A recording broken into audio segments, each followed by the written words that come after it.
Hello, everyone. My name is Joanne Lockwood, and I am your host for the Inclusion Bites podcast. In this series, I will be interviewing a number of amazing people and simply having a conversation around the subject of inclusion, belonging, and generally making the world a better place for everyone to thrive. If you'd like to join me in the future, then please do drop me a line to joe.lockwood@seechangehappen.co.uk. That's SEE changehappen.co.uk. You'll be able to catch up with all of the previous shows on iTunes, Spotify, and the usual places. So plug in your headphones, grab a decaf, and let's get going. Today is episode 24 with the title, There is Room for Everyone Within the Soup of Life. And I have the absolute honour and privilege to be joined by Derek Cheshire. Now, Derek describes himself as someone who can see how to get off the tracks before the train comes. And when I asked Derek to describe his superpower, he said that he can find the nearest coffee shop without Google or a sat-nav. And we'll find out about that in a minute, I'm sure. So hello, Derek. Welcome to the show. Well, hi, Joe. Thanks for having me. It's nice to be here on a horrible cold day up here in Yorkshire and to talk about some things that will warm up the cockles of people's hearts. Oh, that sounds very interesting. And I'm dying to find out about your coffee shop navigation techniques. So, Derek, why do you say that there is room for everyone within the soup of life? What does that mean to you? Well, the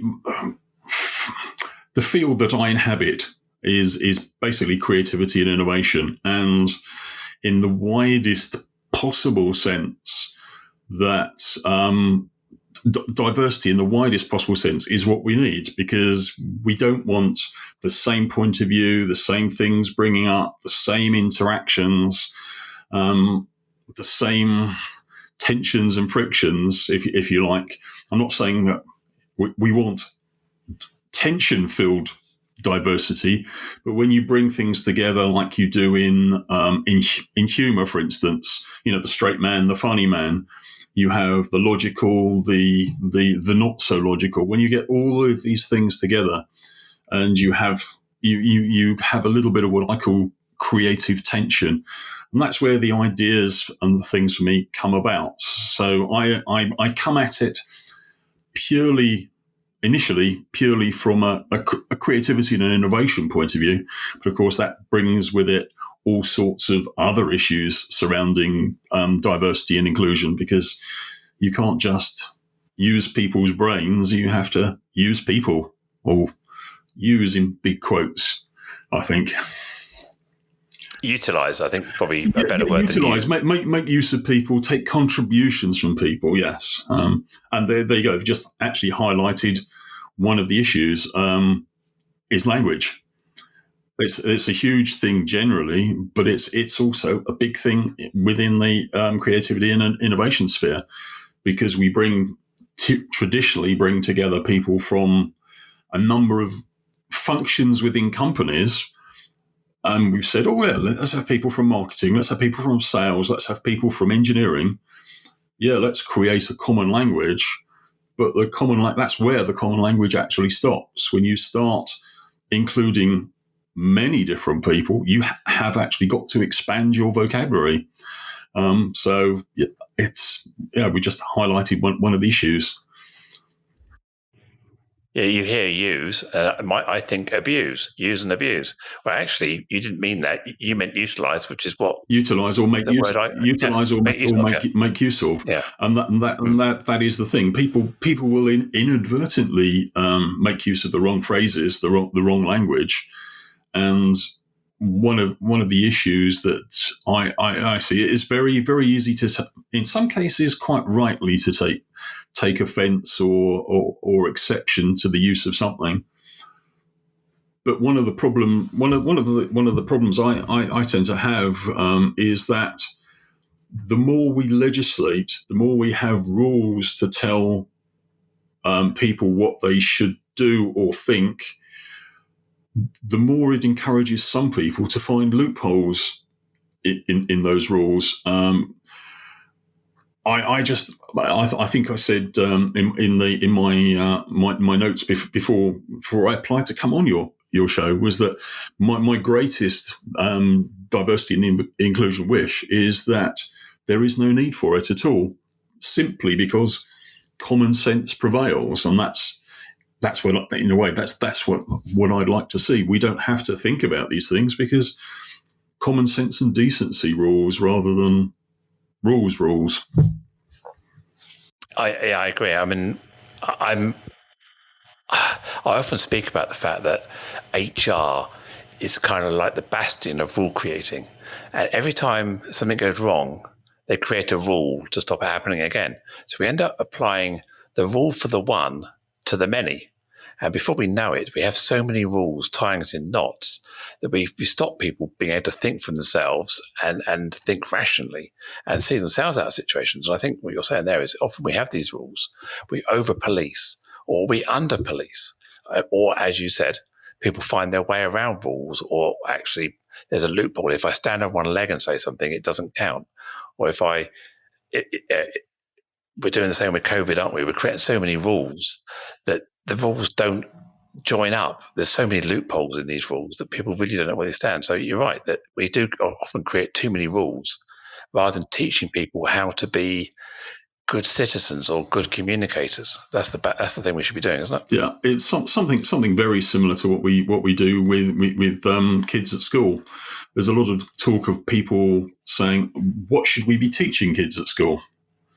No, we shouldn't be teaching them anything apart from how to learn. Once they know how to learn, then they can learn absolutely anything if they want to. So it's a little bit like that. If you show people the way so they learn how to behave or how to deal with other people that aren't maybe quite like they are, then and similarly, I think the people on both sides of the fence do need to be mindful of this, because I was just thinking about this morning. I have family up in the north of Scotland, and I know until fairly recently you could actually say that many of them had never seen anybody that wasn't white. They just hadn't. So they could comment on this in a say if they came to visit me, they could comment on this in a public place, and people go, "Oh dear, that's terrible." But they don't know. They haven't learnt how to learn about this particular thing. So you sort of have to forgive them in that instance. So it's all very. It is very messy, as I said. Common sense and decency, and even being inquisitive.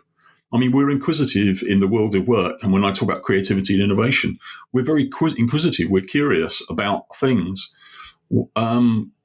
We need to be more inquisitive and curious about other people, without obviously being heavy-handed or whatever the rest of it, so that people do actually understand what it's like to be, a different color, different religion, different race, different numbers of arms and legs, whatever it happens to be.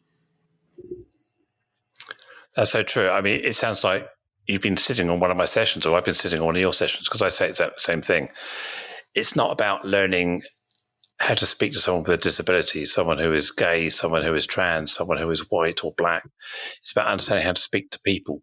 And I think that's what you said, was learning how to learn, but learning how to speak. It's this cultural and emotional intelligence. So that if I've not met someone who is black or disabled before, it doesn't matter, because I've got people skills. I've got listening skills. I've got curiosity skills. Yeah. And on the flip side of that, those people, if you're trying to be curious and inquisitive, there is sometimes when people get asked too much, they start feeling, "Whoa, you're discriminating. You're picking on me." No, I'm just trying to find out more. I'd love to know about more, honestly. And it is quite difficult when we go abroad to other countries on a holiday, for instance. We have no trouble, or some of us have no trouble, shall I say, immersing ourselves in the culture, finding out about other people, accepting the way they behave. But those same people could be doing what they do in their own country here, and people take exception to it, or they just don't bother finding out. So I don't know whether it's I don't think it's just a British thing, but because we're in the UK, we do actually come across this a lot more. But again, that's stereotypes, isn't it? So you're talking about the Brit in holiday that goes to the English pub and eats fish and chips and roast beef on Saturday and then complains that the gravy isn't as good as it is back home. A little bit. Unfortunately, I've seen people on holiday do absolutely nothing. But once I remember, years ago when I was a student, we went. Well, we were interrailing, and we caught the ferry across the channel, and we were at Ostend railway station waiting for the first train of the day, just sitting there waiting for our train. We already had our tickets, and there were some English guys, typically loud. They were from the south, but they could have been from anywhere. They just hopped across the channel and they wanted to make a phone call. So they were abusing the poor guy in the ticket office. Eventually, they got a phone card. They purchased the phone card. They couldn't speak French. They couldn't speak Dutch or Flemish. So eventually, they'd got their phone card. They paid for it. They tried to stick it in this phone. It wouldn't work. Then after a few minutes of trying, they went back, said, we want our money back, and just gave this guy abuse. And he didn't really speak much English. They spoke no foreign language at all. And it just got louder and louder and louder. And this is a little while ago, but in some cases that hasn't actually improved that much. And that's, although it is a stereotype, it highlights nicely that some people don't even appreciate the person they're speaking to. So yes, the Brit on holiday still does exist, but it can be anything. But you're right. There are some people who don't want to educate themselves or don't know how to educate themselves to find out about other people and to often speak through their own privilege or their own sense of entitlement without truly understanding the lived experience of somebody else. And that is often one of the barriers to inclusion, isn't it?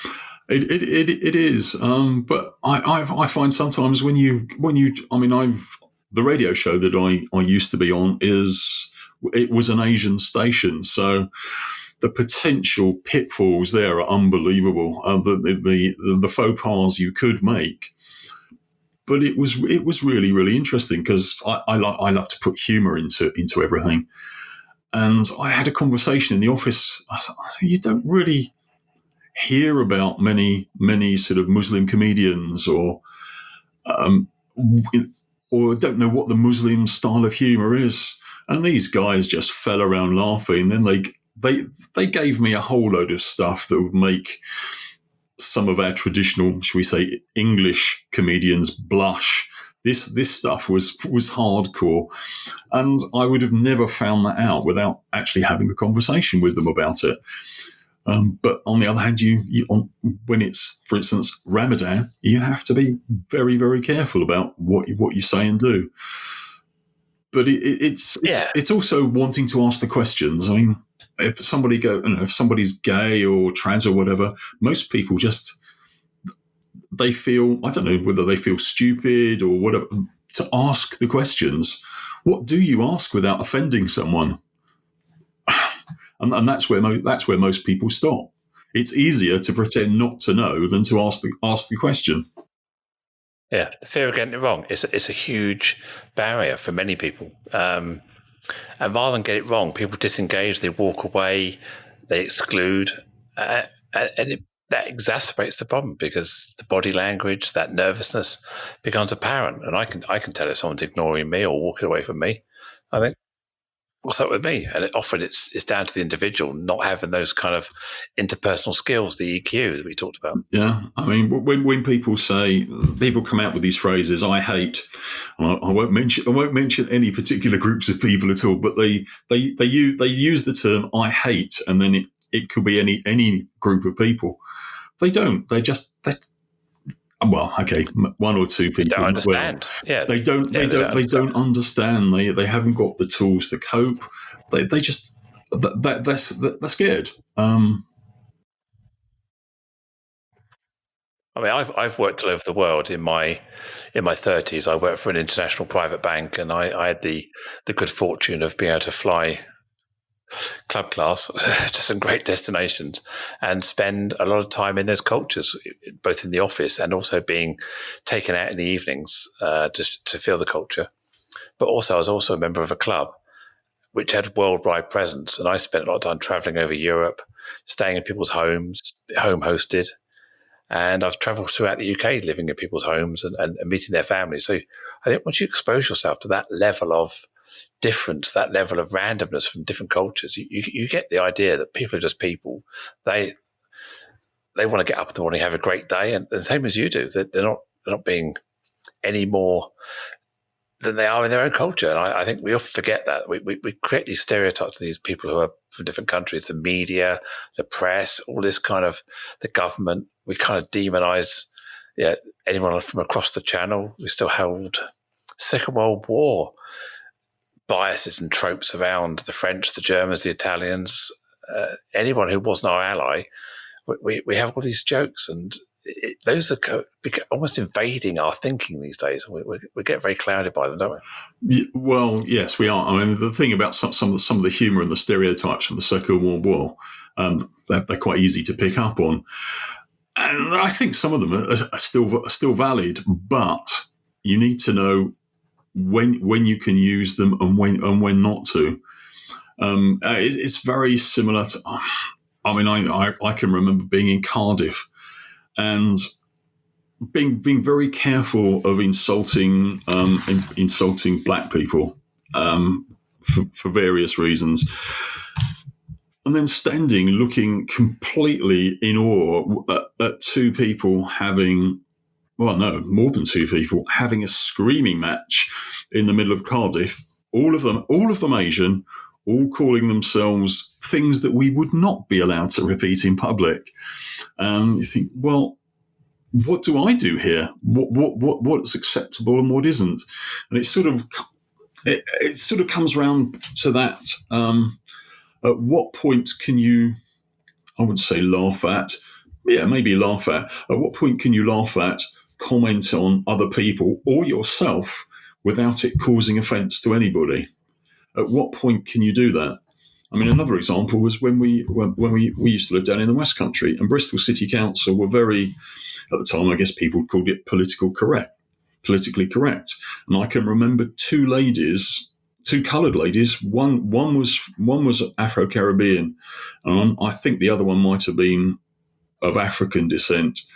But they had a slanging match in the council chamber. One called the other something very not very nice at all, and both of them got taken to court. They were both coloured. They were both insulting each other, and that wouldn't have happened if both necessarily had been white. And you could excuse an onlooker for being confused. Let me just pick you up in a bit of language there. You used a phrase there that was probably you should avoid. People are black, they're brown, or people of colour. You should not use the old language in the way you did. So just for anyone who's listening, black is the correct term when we're talking about people who are black or brown or people of colour. So we just need to be careful that we do understand that we have to update our language, if you like, because it does evolve and change over time, doesn't it? It does indeed, and obviously mine needs a little updating. Yeah, but that's why we're here, to educate as well. Indeed, but again, that is the problem with something that's evolving all the time. If technology evolves all the time, people know how to update their technology or get to grips with it, or fashion or anything like that. But there are some things that don't tend to get updated unless you're exposed to them or it's foisted upon you. And I guess in a way, what we want to stop is trying to impose it upon people, because it doesn't stick very well. No, I don't think it's necessarily about imposing. It's trying to enlighten people to say, this turn of phrase, this language, this word, or this thing is problematic for some people. Some people are not happy with that language. And you go, okay, I get that some people are upset by that. So it costs me nothing to recognize that and amend my language. So what we often find is people stick with their language and go, well, I've been calling people this for 30, 40, 50 years, ever since I can remember. And you're telling me I have to change. Well, that's just so difficult. And often that reflects privilege, or it's like, it reflects that people don't have that sort of cultural sensitivity to go, actually, it costs me nothing. Fine. Now you've told me, I'll remember that. And that's kind of the approach that people are saying, not to create rules, but just to almost say, this is how I feel when you say that, and this is how I'd like you to speak instead. And that's simply how we just adapt language and persuade people rather than tell them. Just point out where language could improve or could be used differently. Indeed, there's a few areas though that are a bit awkward where you've got potentially different sets of language, if you like, for whether you're dealing with groups of people. I mean, women tends to be an example. There are a lot of women who will take exception at being called, I don't know, love, honey, chick, bird. Yeah. Actually, one of the things I had to get used to is everyone in Yorkshire, whether male or female, gets called love. It's just the way it is. But yeah, I've seen a lot of discussion about being called, say, chaps. Some people say, I don't want to be that, and then you'll get one or two, or maybe more, say, well, actually, I don't mind that. It can be difficult. You do have to be careful, and you could actually go so far one way that language gets completely sanitized. So I guess what you need to do is have some colourful but not offensive language, which is an interesting challenge for. Otherwise, I mean, that's the trouble. When people talk about dumbing down, they're not so much dumbing down. It's just making everything completely bland. But it doesn't have to be. I mean, I'm guarded about the language I use, and I hang out with a lot of people who are also guarded about the language, and I don't think we dumb down anything. I think we still have fun, we laugh, we still joke about things. We just don't tend to joke about things that have a person's misfortune at the end of it. We talk about other ironic scenarios, if you like. Yeah, that's fair enough. But a lot of those people, I won't say all of them because I don't know who you hang out with, but a lot of people. What was it? I lost my train of thought there. Yeah, if you hang around, or you've got a group that you do hang around with, a close group of friends, wider group of friends, or even just a, I don't know, networking club that you belong to, people you see regularly, it's a lot easier to do that than with people you don't see regularly, or some people who will take offence at something if you've maybe only met them for the first time. Yes, you maybe should be guarded about the language you use so that nobody could take offence. But that's the problem I think I particularly have had in the past. I don't think I have it now, hopefully, but that is the problem that I've had in the past. The first time you interact with somebody, you know nothing about them, so the only thing you can do is either be almost nothing, or we do what most of us do. We have these unconscious biases, these stereotypes, and they kick in, because if you wanted to read all of the cues that somebody's giving off, or little things they're telling you, body language and all the rest of it, you could use so much brain power that you probably can't even have a conversation. So it takes practice. I think the key thing is, we started off by saying that learning to learn, learning to converse, learning to think this way. So I think people can retrain the way they think, they can retrain the way they talk, and they can change the way they interact with the world. It just takes practice. And I look back at my life, and 5-10 years ago, my language was completely different. in terms of color and sensitivity. So I think you can learn, but I don't think we should shy away from creating learning opportunities. And as I say, I network, I go out, I meet people all over the world, all over the UK. I speak at conferences in the same way you do, and I don't feel that I'm constrained in my humour or my way I can talk to people or interact with people. So yeah, I think you can if you learn how to talk and learn how to learn. I think it's very possible. Yeah, entirely. I mean, I'm just neuroscience tells us you can. Habits are not hardwired, and they it's just a question of how much effort you put in, what you see the rewards are as to whether you do it.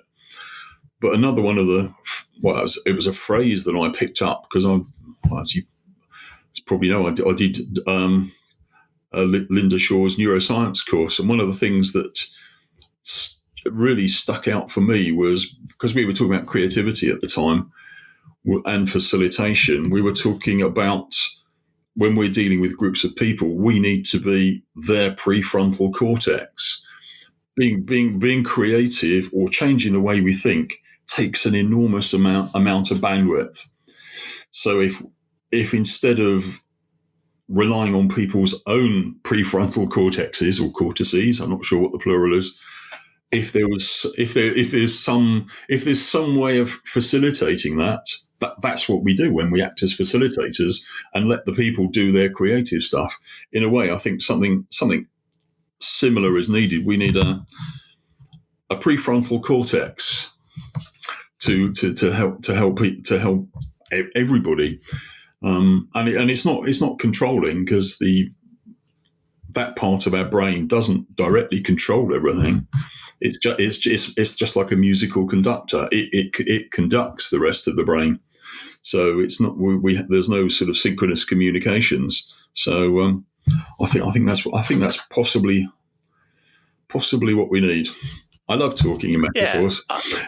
No, I agree. I think I accept that I have to make it easy for people to talk to me about me.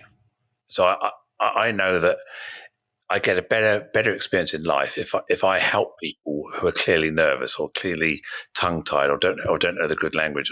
I also realise that if some people maybe say something with the best intent, it didn't intend to be offensive. Yes, it could have been offensive, but I will help them through that and try and say, well, actually, that's not a great question. That is probably not great language. Consider this instead.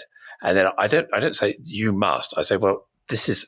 Have a think about why this is important, and hopefully people will come to the conclusion themselves. Go, okay, I get it. Right, that's yeah.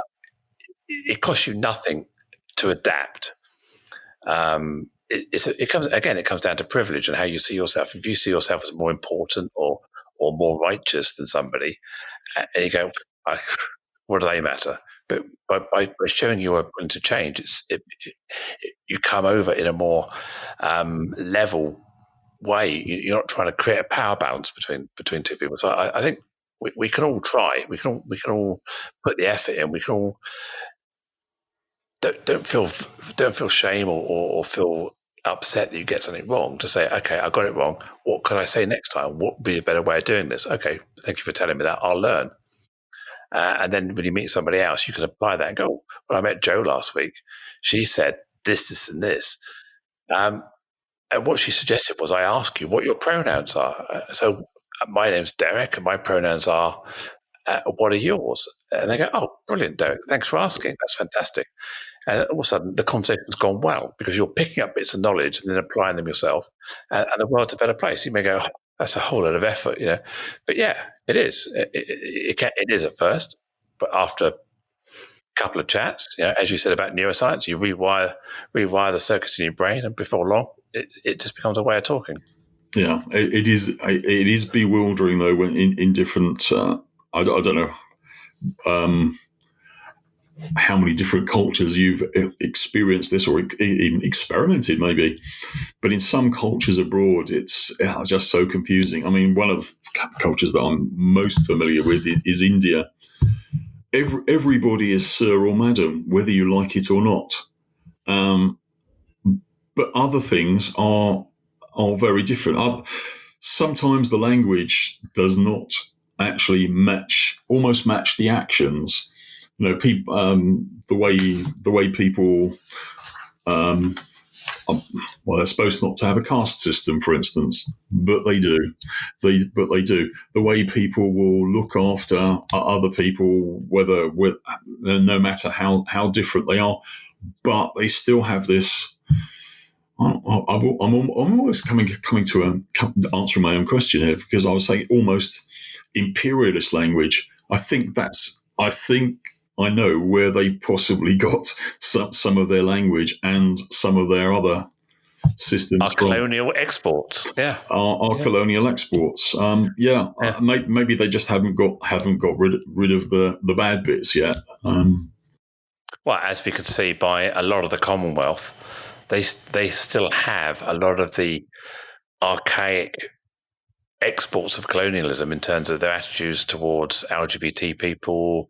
You say this, the gender biases they've got, etc., and we exported a lot of that in with Christianity, with our rule base, and all we did was we nicked their potatoes and enslaved them all, and ruined their cultures, didn't we? Although in some cases, I think that they're actually, in the case of Indian people, I think they've worked their way through a lot of this. I've had several conversations with Indian people in India about, because a couple of times when I've returned from there, it's just been about just been around the anniversary of separation. So it's been quite an interesting time to talk about these things. But yes, they've realised that there are lots of things that the imperialists have given to them which are useful. I mean, okay, the railways are falling to pieces now, but we gave them the railways and the legal system and an education system and a whole load of other things. And some of the other stuff they've dismantled or thrown away or not used. But then there are countries like, Africa's not a country, it's a continent, but thinking about all the colonial powers, the countries there have dismantled everything. I mean, they used to have great railway routes and a number of things, and those have all gone, and they're in a far worse position than the Indian subcontinent is. So I think they've taken some of the good bits. Maybe they need to get rid of some more bits, do a bit more weeding and pruning. But they've taken a system and adapted it. And to be honest, I think in most cases the usage of maybe sir, madam is not an insulting thing. They just want to be polite, but they've got no other way at the moment. Anyway, they've got no other ways of actually demonstrating it. Mm. Yeah, and I also think as a traveller, I can't go to somewhere else and enforce my culture. No. I have to go there and learn their culture first, and then help them find out more about me while I'm there. I can't go, hang on a minute, you're insulting me because I'm a guest in your country. I have to understand your culture first before I can tell you about my culture. And I think there's a meeting of minds there. Indeed. I mean, when in Rome, do as the Romans do. You've got to find out how people eat, sleep, think, dance, drink, whatever, and then explore that. Once you can do that, you're in a position where you can talk to most people about most things. But all the time you're doing that arm's length dance, then. Or standing at the bar drinking and not joining in, yeah. I don't know. I never not join in, but you do wonder sometimes when people are giving you a strange look, and it's only a week later you find out why. And it's because of something you've done, something you've said. I mean, particularly in some of the Asian countries, you look at somebody the wrong. I mean, Thailand and places like that. You look at somebody the wrong way, say the wrong thing. So easy. One moment the king's a living god, Now he's not so much of a living God. Yeah, no, there are some. Yeah, that's the cultural intelligence part. Is it's trying to understand about other cultures and knowing how to do that, be that inquisitive, and not going with this forthright Britishness all the time. It's often we do, or Western attitudes. So I'm dying to ask you about your coffee sniffing abilities. How can you find the nearest coffee shop? You just head north until you hit one. No. I mean, to be honest, I'm not like a sort of coffee diviner. I can't. But I, for a long time, when my wife was working away from home, I went with her, keep a company, worked in the hotels or coffee shops. So I used, because you can't stay in a hotel all day, apart from the fact they want to service the room. So I'll tell you what, I'll find a Costa, I'll find Starbucks, whatever it happens to be, to go and sit with my laptop. And it started off, I guess, look it up on SatNav, go find it. But there afterwards, you just seem to get used to the places where coffee shops are going to be. I mean, if you're always stuck, there's always going to be one at a retail park. There always is. But where are these going to be? Certain places on the high street, in town centres, you just seem to be able to find them. It's natural. I can't put my finger on it. It's very coincidental because my wife and I were in the West Country for a holiday early September, and we were wandering around Dartmouth. And we got out of the car, we parked. We thought, let's just nip into this pub and grab a coffee or have a quick bite to eat. And we sat down and thought, here we are, Wetherspoons. The first pub we found, it's like Wetherspoons. And you say that these places are put in these convenient places where the first thing you find is that place, isn't it? It's not accident. It's kind of deliberate planning. No, they've done their research. They know exactly who's going to pass by, what they need to offer to attract you. It's the route from the car park, out the town centre car park, en route to the main shops. They know exactly that path, what the footfall's going to be, and it's like, of course, no wonder I end up in a Witherspoons more often than not, or there's a Costa or a Cafe Nero or something. You just know that they're going to be in the right place. Yeah, I remember the beginning part of the end of last year. We spent a lot of time in Maidstone, and you park in the car park, walk up the street, and you will pass Pizza Express, Bill's. All of those places, you just pass them. I mean, you're going to get hooked. You're going to get sucked in. So, but the frustration is, if you want to try somewhere more artisan or different, you've got to go past all of those first, and then hunt down the back streets, haven't you? You do. And but yes, you can find them. You just know where to look or where not to look. The artisan places, but they're not far. They're not far away. They just can't afford the high street rents and rates sometimes. But yeah, they're not too difficult to find. It's often good to head for student land to find those places. So if it is a place with a university or two, not far, just around the corner, you will find them. Yeah. I often find anywhere with cobbles or very, that old style paving, it's always a place where you're going to find the artisan stuff, because the modern chains, that they don't like to go into those places that are kind of bad pavements, so they want to stick to the central bit, the easy bit. Yeah, actually, to run the risk of annoying some people who some disabled people, I think they, in the past, have deliberately gone for those, not because they want to keep disabled people away, but because it's probably easier for them to open a small coffee shop and have disabled access than it is to open a great big Starbucks to make that all singing or dancing for disabled access in a small cobbled street. You will not find Starbucks or Costa there. You'll find Starbucks around the corner on the main street, where it's easy to lower the curbs and not have steps, and also they tend to have lots of upstairs space. So I think it's to some extent they use the unwanted space and if they didn't use it, then that would be an empty space in our towns and cities, which is good. But it has meant that our coffee shops, though, are taking over our retail parks. There's Costas everywhere. Even petrol stations are full of Costas now. Oh, they are. Yeah, it's right. You've got your self-service machines and everything. Yeah, it is. But I remember the discussion. You probably remember them in the 90s and the turn of the century, where we were talking about this, trying to turn Britain into a cafe culture, trying to move people out of this drinking habit and getting you into coffee shops like the French.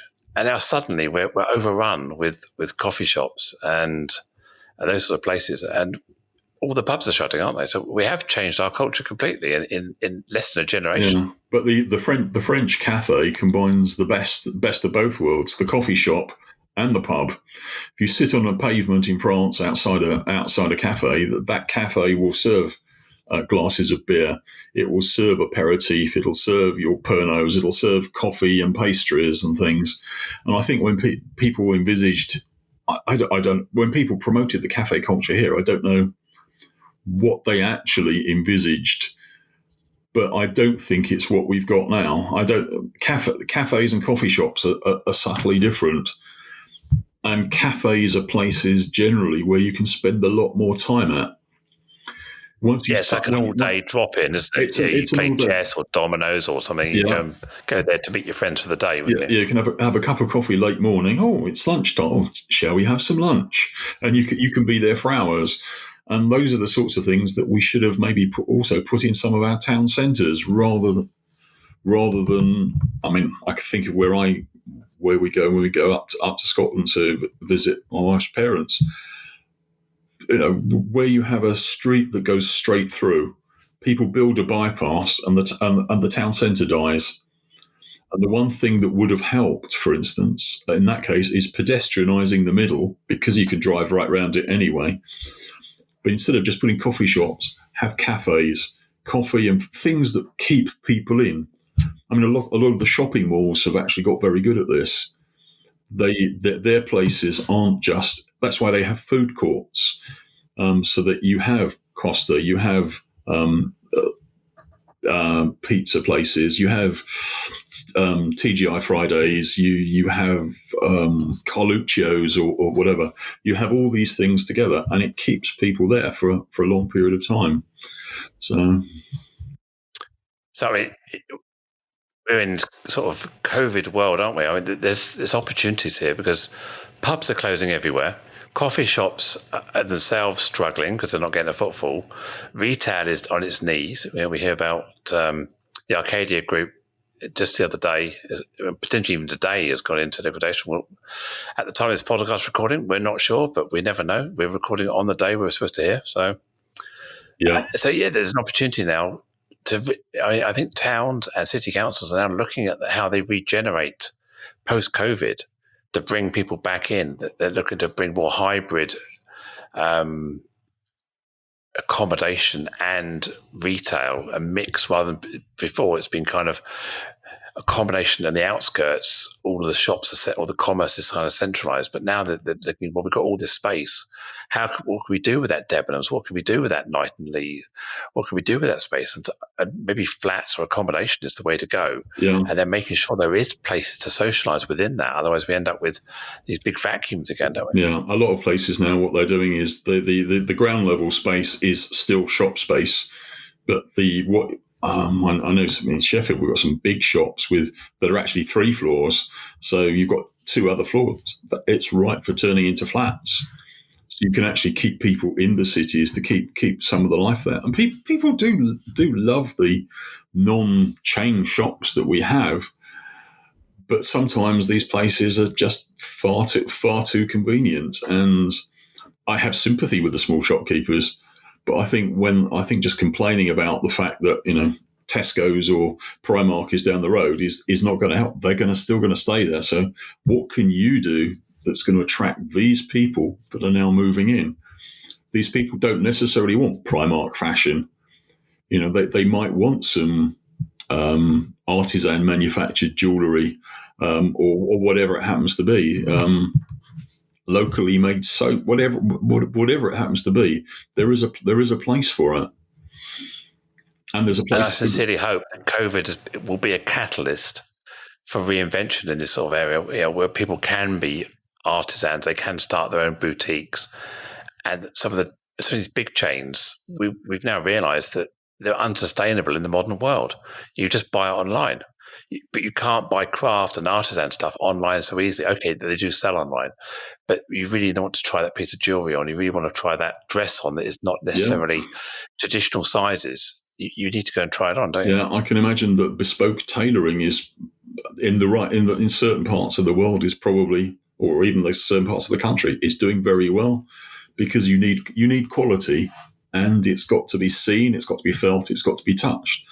So that's one of the things I try talking to people about, is because as a speaker, you know what happened as soon as COVID hit us. People said, "What do I do?" I tell you what I'll do. I'll get a Zoom license and I'll deliver this stuff on Zoom, was exactly what they said. And people were and still are. The university lecturers are still doing that, but they've got a captive audience. But that's what people did. Everybody did it for a while. Other people have moved on, done other things, which is great. But my question to people is, yes, everybody's doing this. You've got to be different. So how different is your different? What is the difference that sets you apart? What is the extra value? How's it different from Joanne's offering? What she does? Where's the value? How does it help you? Or do you just like it because it's soft and cuddly, or you like hot chocolate? Whatever it happens to be, where is this difference? So that's one of the two things that I try and talk about, is how to make your different. But as you alluded to before, how do you get off the track before you can even see whether the train's coming or not? And that's something we've got to be used to as well. But do you think a lot of this having to be different comes from the fact we try and describe ourselves in the language of this sameness? What do I do? Well, I'm like other D&I professionals. I speak about this, so immediately I have to tell you that I'm the same, but I'm different being the same. So maybe we start by saying, well, I'm not like anybody else. I'm not, I don't talk about whatever they talk about. I have my own views and ideas. I've written my own book, or whatever I do. Because otherwise we start by being another coffee shop. We're not another coffee shop. We're a meeting place. People just come in and meet, and they can grab a coffee, they can have a beer, they can socialise. Indeed, it's far easier to demonstrate than it is to describe. So if somebody says, "Oh, go down to, I don't know, I can't think of a good name for a coffee shop. I'm looking at my pucker pad." So maybe we've got the pucker pad. What's that? Come along and have a go. Well, it's pucker. Maybe we do some Indian cuisine. Maybe we don't. It's a pad, so it's more like home. It's great. So a place where you can relax and have food. Well, if you want to call it that, but that's not what we call it. But if you create some interest, but if somebody says, "Oh, I've just opened this boutique coffee restaurant-y place," well, it's a restaurant. It's a coffee shop. There's one down the road, and that is the problem. That's why I think when people started going networking and things, people say, "And what do you do?" You would say, when you said, "I do this," it's that bit that everybody tells you to be different. But then people say, "Well, what do you mean?" It's like, I inspire people to make more money or whatever. It's like, okay, you're an accountant. Oh, I do this, do that. You go, okay, you're one of those. And sometimes you see them on LinkedIn. They're kind of, no disrespect to the people who promote this kind of BNI attitude to networking, but it's almost like it doesn't tell you anything, but you think you're different. And I think I often just find them they could be a bit kind of nondescript. It can help create a hook. I mean, I came across an accountant, and basically they didn't wander on for hours. They just said, "I help you save tax." Or no, "I help you pay less tax." Everybody in the room got that, and that was a person who would attract a whole load of business cards. Yes, that's a good hook. That's a good hook. That is a very good hook. Yeah. So something like that. But yeah, I help people to make best use of their money and get their tax returns in on time. Yeah, you're an accountant. So what? Yeah, but it's I think it's about differentiating yourself in a very authentic way as well, so people understand it. That's half the battle, isn't it? Yeah. Because some of them they come across a bit kind of formulaic. I just look at them and think, oh, you've been to local networking meetings for other small businesses, and that's how you come across. It's like, but maybe you can tell people who work for corporate companies, they actually say, what do you do? Well, I do this, I do this, I do this. And you can tell the difference between a corporate and someone who's selling, because just on the LinkedIn profile, it's so obvious. Yeah, as a small business, there is the temptation, shall we say, to try and be all things to all. I never using the term that I shouldn't have done there. All things to all people, shall we say? It's just impossible, really. Find out all the different places you could sell, do things for, and as the Americans say, choose your niche. But it's kind of sometimes you have to not be all things to all people. You have to be a big thing to one person or a big thing to two people. And I think, if you're going to do mass selling, sell cheap and sell lots, or you sell expensive, sell it few. And that's the two models, really, aren't they? Yeah, or in between. So. Be Primark or be, I don't know, I can't think of somebody that sells really expensive jewellery, but something like that where you sell 2 pieces a week. That's fine. That's all you need to do. All you have to sell. Is that Arcadia? No, that's not. I can think of a place. In fact, there's a place called what's it called now? Tiago in Sheffield. They do almost exclusively wedding jewellery. They're only open Tuesday to Saturday, and they're not open all day.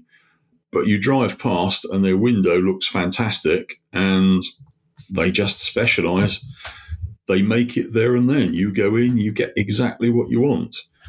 So they don't need to. They don't need to follow the Ratner model or anything else like that. They know what they do, and they are well known for it. So that's what you want to do. Yeah, that's right. And I think you just have to, whatever you are, be it. I think that's the key thing, isn't it? And don't keep flipping and flopping or trying to be more than you can be.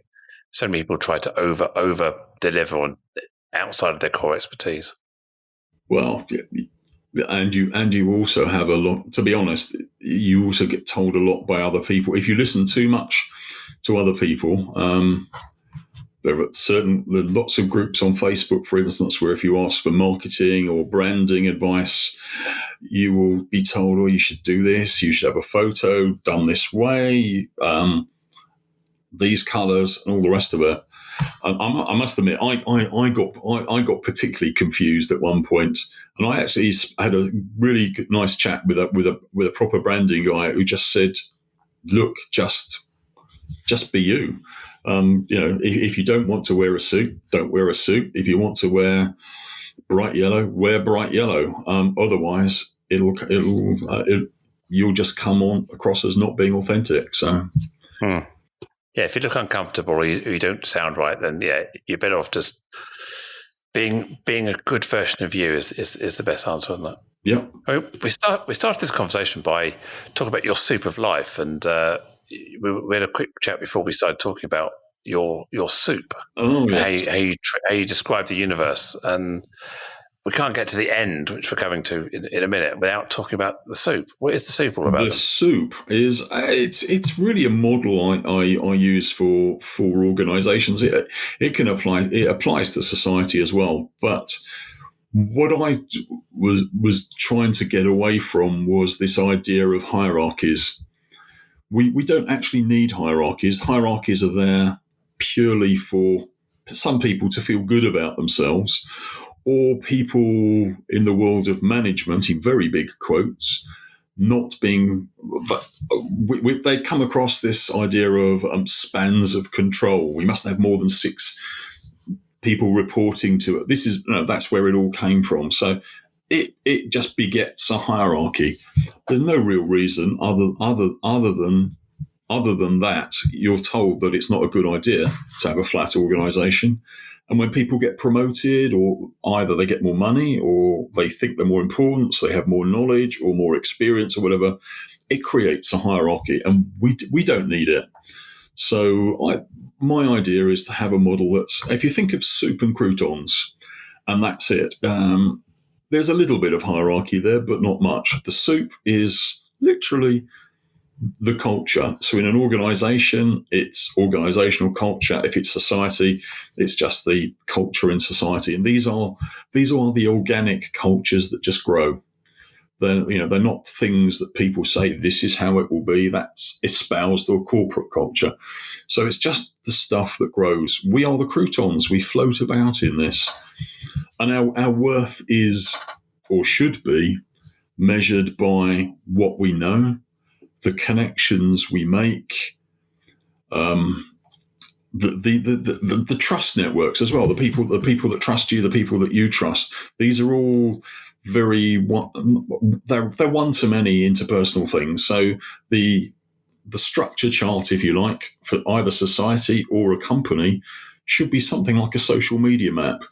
So the people at these points where all these things converge, they are people. The junctures, the big junctures, super connectors. So everybody's connected in different ways via knowledge, experience, trust, whatever, advice, and you get, I wouldn't say promoted, but you get rewarded according to your I wouldn't say worth, not monetary worth, but value.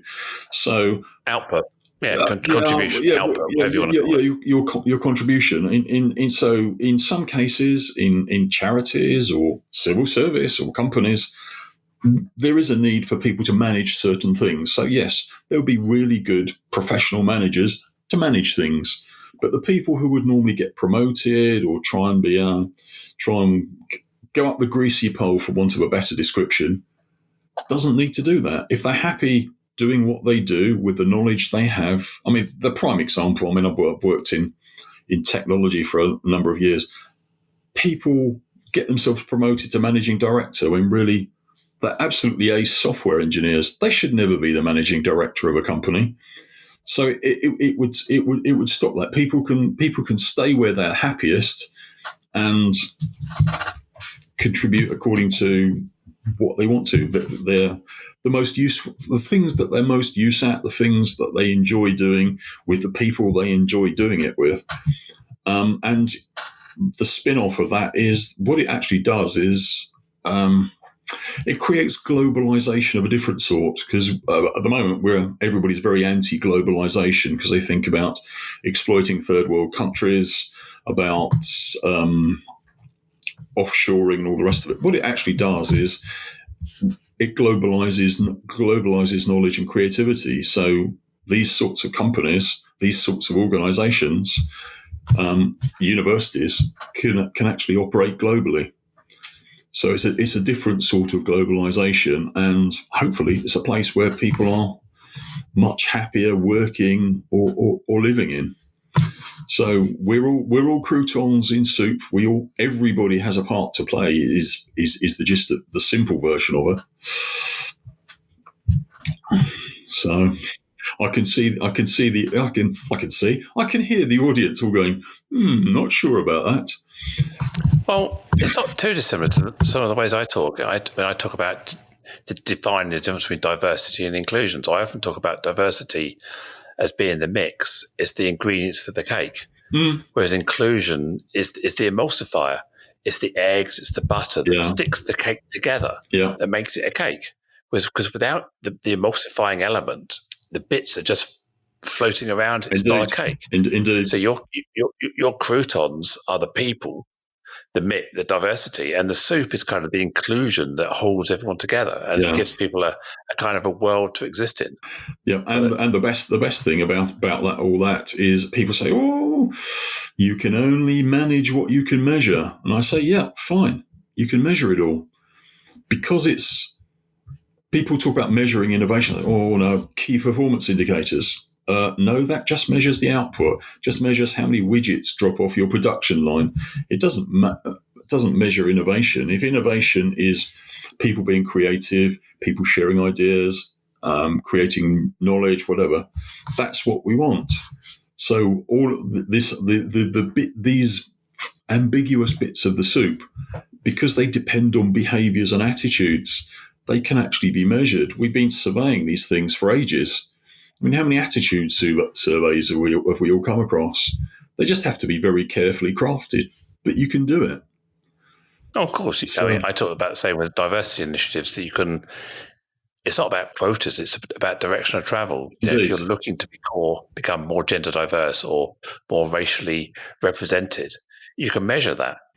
How you get there it depends on the organisation. But yeah, you can measure this without quotas. But indeed, there are ways of doing it. I call it innovation potential. It's a bit like the voltage in a battery. If the greater the voltage, the more light bulbs you can, or toys you can power, or whatever. It's exactly like that. It's just the energy, if you like, that's waiting to be unleashed. And the more of it there is, the better it can be. And that's so true. And the higher the voltage, the more it attracts, doesn't it? Because we want to attract people into our organizations, keep hold of them, motivate them, empower them without this flat structure that you talked about. So with this flat structure, without having these layers, because layers definitely create biases, they create cliques and destroy trust, don't they? They actually create. Well, one of the ways they create biases is because all of these layers in the hierarchy, when you start managing lots of people, and I use the term manage loosely. I mean, you think of a football manager. The football manager doesn't stand on the touchline and say, "Oh, excuse me, Jim, move up the right wing a little bit, move here a little bit." He might shout at the odd player, but that's not the way they do it. They see patterns. They want the defence to move like this. They want the midfield to move like, and that's the way we do it. We have to use biases and patterns to actually cope with very large concepts. And the more you have to do it. So the person at the top of an organisation often has no clue what the people at the bottom do, simply because they can't cope with it. Their brains would explode. So it just encourages, I mean, whether it's deliberate or not, it just encourages bias and patterns subconsciously. Definitely. Well, on that note, let's leave our audience to ponder that thought. Thanks, Derek. I mean, we've been going for an hour. It seems like 5 minutes. This is a really deep, great conversation. So anyone who's listening, I'm sure you'll agree also, there's lots to take inspiration from there. How can people get in touch with you? What's the best way to find you on? They can find me absolutely anywhere. They can look me up on LinkedIn. They can go to www.derekcheshire.com, and there's plenty of ways to find me there. Brilliant. Do you have a book or anything? No book? I do. I only have the one. It's called Creativity in Action. Available from all good bookstores and Amazon, of course. Fantastic. Well, I'm sure people are listening in. They want to get in contact with you. They'll find you on LinkedIn. Go to your website. So a huge thank you for anyone who's listened today. Thank you for tuning in. Please do subscribe to keep updated on future episodes of the Inclusion Bites podcast. That's BITES. Tell your friends, tell your colleagues, because I have a number of exciting guests lined up that I'm sure you'll be inspired by over the next weeks and months. And don't forget, if you'd like to be a guest, please let me know. I'd also welcome any feedback and suggestions you may have on how we can improve future shows. Please email me at joe.lockwood@seachangehappen.co.uk. So my name is Joanne Lockwood. It's been an absolute pleasure to host this podcast for you today. Catch you next time. Bye.